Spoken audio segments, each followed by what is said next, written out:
পুরুষের জ্ঞান ব্যতীত আর কোনো উপায়ে মুক্তি লাভ করা যায় না। এই পরম পুরুষের অতীত আর কোনো সত্য নেই, কেননা তিনি হচ্ছেন সর্বশ্রেষ্ঠ। তিনি ক্ষুদ্রতম থেকে ক্ষুদ্রতর এবং তিনি মহত্তম থেকে মহত্তর। একটি গাছের মতো মূলভাবে প্রতিষ্ঠিত রয়েছে এবং তিনি সমস্ত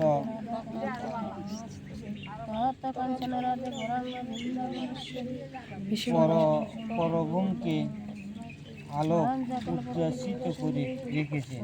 একটি গাছ যেমন তার শিকড় বিস্তার করে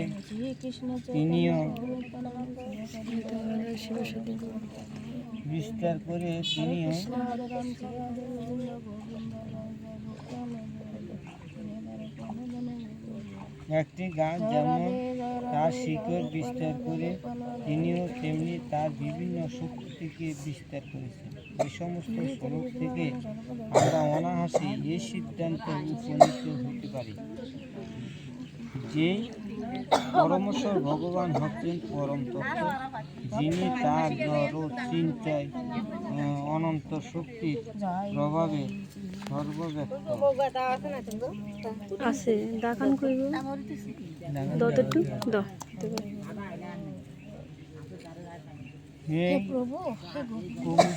আমি জলের রস, দণ্ড, সূর্য সবাই এই বেদের প্রণব, আকাশের শব্দ এবং মানুষের পুরুষ।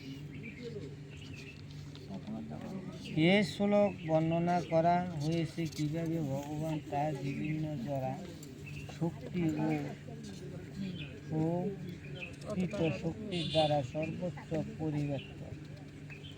ভগবান সম্বন্ধে জানতে এই শ্লোকটিতে পরম তত্ত্ব যে সবিশেষ পুরুষ বা জোর দিয়ে বলা হয়েছে।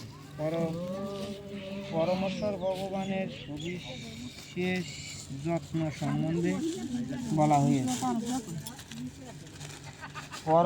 পরম তত্ত্ব, পরম পুরুষ ভগবান হচ্ছেন শ্রীকৃষ্ণ। তিনি হচ্ছেন সমস্ত আনন্দের উৎস। তিনি হচ্ছেন আদি পুরুষ গোবিন্দ এবং তার বিগ্রহ হচ্ছেন সৎ চিত্ত ও আনন্দময়। ব্রহ্মার মতো মহাজনদের কাছ থেকে যখন আমরা নিঃসন্দেহে জানতে পারি যে পরম তত্ত্ব হচ্ছেন পরম পুরুষ এবং তিনি হচ্ছেন সর্বকারণের পরম কারণ, তখন আর তার সম্বন্ধে কোনো সন্দেহ থাকে না।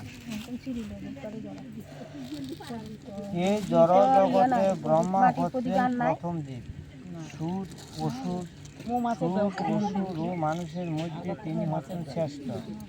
কিন্তু ব্রহ্মাণ্ডের উদ্দেশ্য এক অপ্রত্যক্ষ তত্ত্ব বর্তমান, যার কোনো জড় আকৃতি নেই এবং যিনি সব রকমের জড়গুলো থেকে মুক্ত।